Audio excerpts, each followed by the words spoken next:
Hey, this is Ashley at Hedrick Homestead, where we provide practical homesteading tips, whether you're a newbie just getting started or you've been growing your food for a very long time. And today we're going to be talking about how to keep chick feed and water clean in the brooder.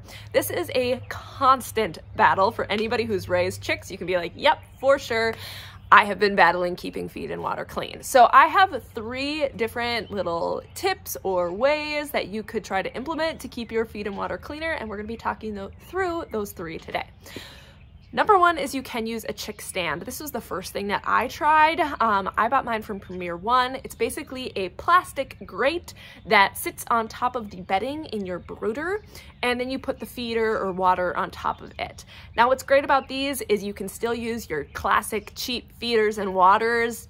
They can just sit right on here, and you don't need to buy anything new. So if you've been using those, this could be a really good option for you.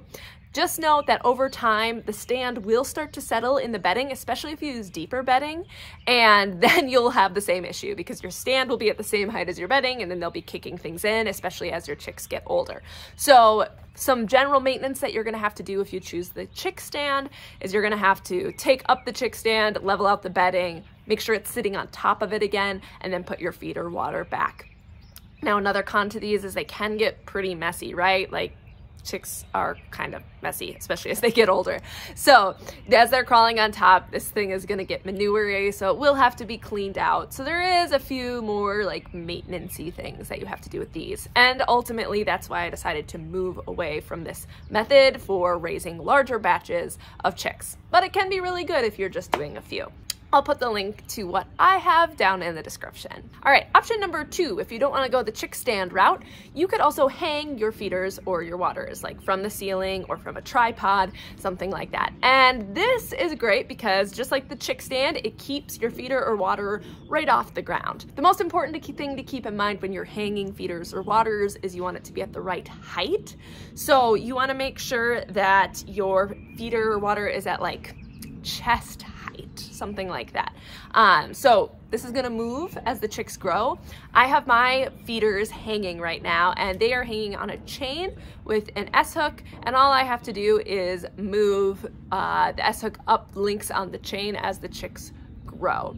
Because when they're really little, you're gonna obviously need it very close to the floor. It will practically be sitting on the floor, but broiler chickens especially grow very fast, so you're gonna be moving it up so that they're not kicking muck and dirt into their feeder. Now, you do have to keep in mind that not all feeders and waters can be hung. Trough style feeders are not designed to hang, and even some circular feeders are not designed to hang. So if you want to hang your feeder, make sure you're choosing a design that can be hung. Same goes for waterers.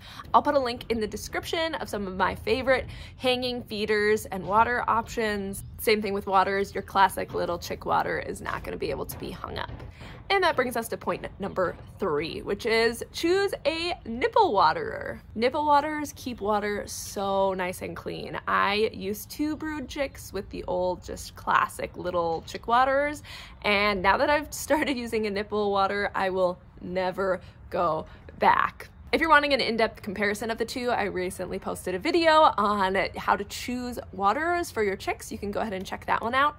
Ultimately, I decided to go with nipple waterers for my chicks, and I built an automatic nipple watering system so I never have to touch the water. So if you're interested in learning how to build that, I have a video on that as well, and we'll link that up above and down below so you can check that out. But nipple waterers really do a great job of keeping the water nice and clean because it's never in contact with air. They're not like able to trample things into it because it's in a tube, it's completely enclosed. It's really the cream of the crop, gold standard when it comes to chick waterers.